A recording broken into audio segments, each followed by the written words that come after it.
right. Welcome, Carol. Thanks for being on my show, and I am thrilled to hear your elevator pitch. So hit me with it. Okay, so Chala, who I am is I help executives unleash their potential, like paving the way towards they get both their personal and their professional leadership success. I love it. And I remember meeting you and hearing about your business, and it's fascinating. Do I have your permission to polish your pitch? You absolutely have my permission. I'm like every other, like my clients, we all want to grow and expand. So I think it's do. wonderful. Thanks for being here. So you named a couple of groups. So give me one industry or interest group that we can talk about specifically when you go into their specific networking events.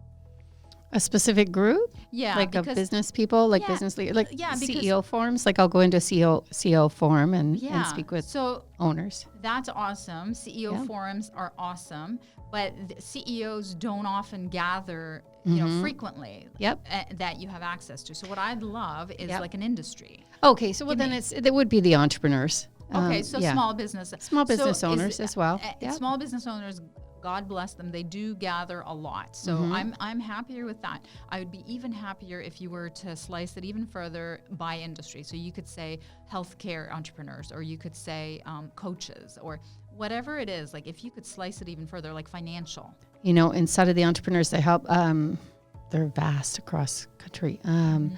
So I would say,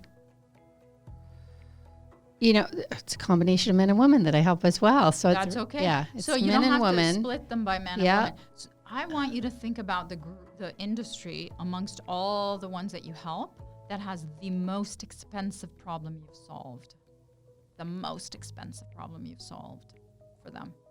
Well, that was an owner. Okay. Of a veterinarian.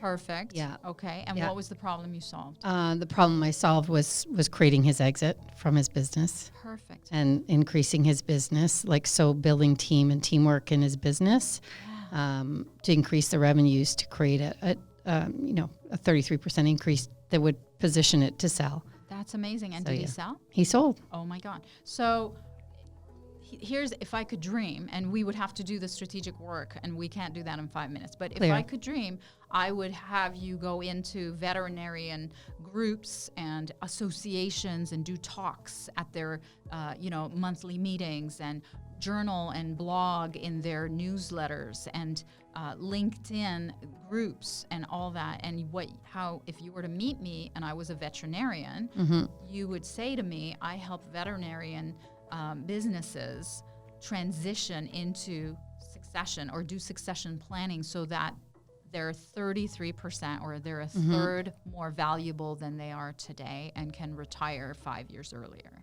Do you see how, and again, you don't have to go as far down as veterinary businesses. It could just be entrepreneurs. I'm okay with that. Yep. But it's the pain that you solve that's so expensive, that's so specialized. Do you see how different that is versus what you came in with? Yeah, definitely. It's specialized and speaks to a specific audience.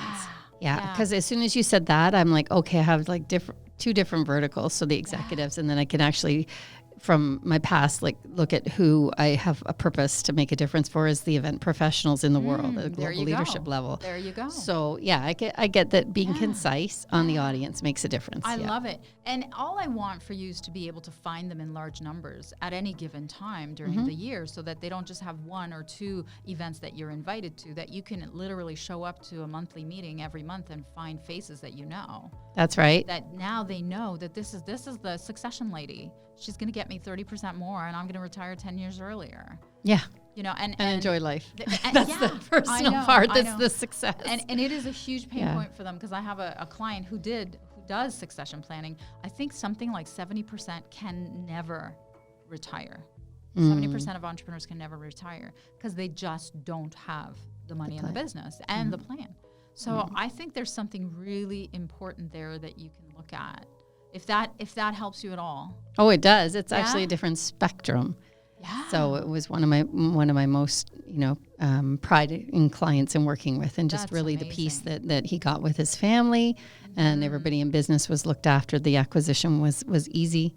You know, that moment that it got handed. There's so much material there that you can work with. So the whole idea is usually I wouldn't just tell you to do this in 5 minutes. We would look at all of your business to see what are the different ways you're making money and what are the different problems that you're solving in the different industries and interest groups. And then we would do like a scientific and strategic vetting mathematically, because numbers don't lie, of them to see which one is the easiest hanging fruit to get you to succession, to get you to profitability much faster.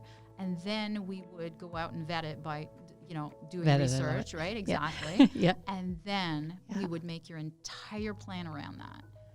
And the elevator pitch is just the tiny, tiny tip of it. And then your whole website would say the same thing, and your blogs and your emails and everything, your tagline would be about the same thing. And you would always be networking there instead of where I found you, right? Do you see how it would completely change? And then people would start to get to know you. They'd be, oh, there's Carol again.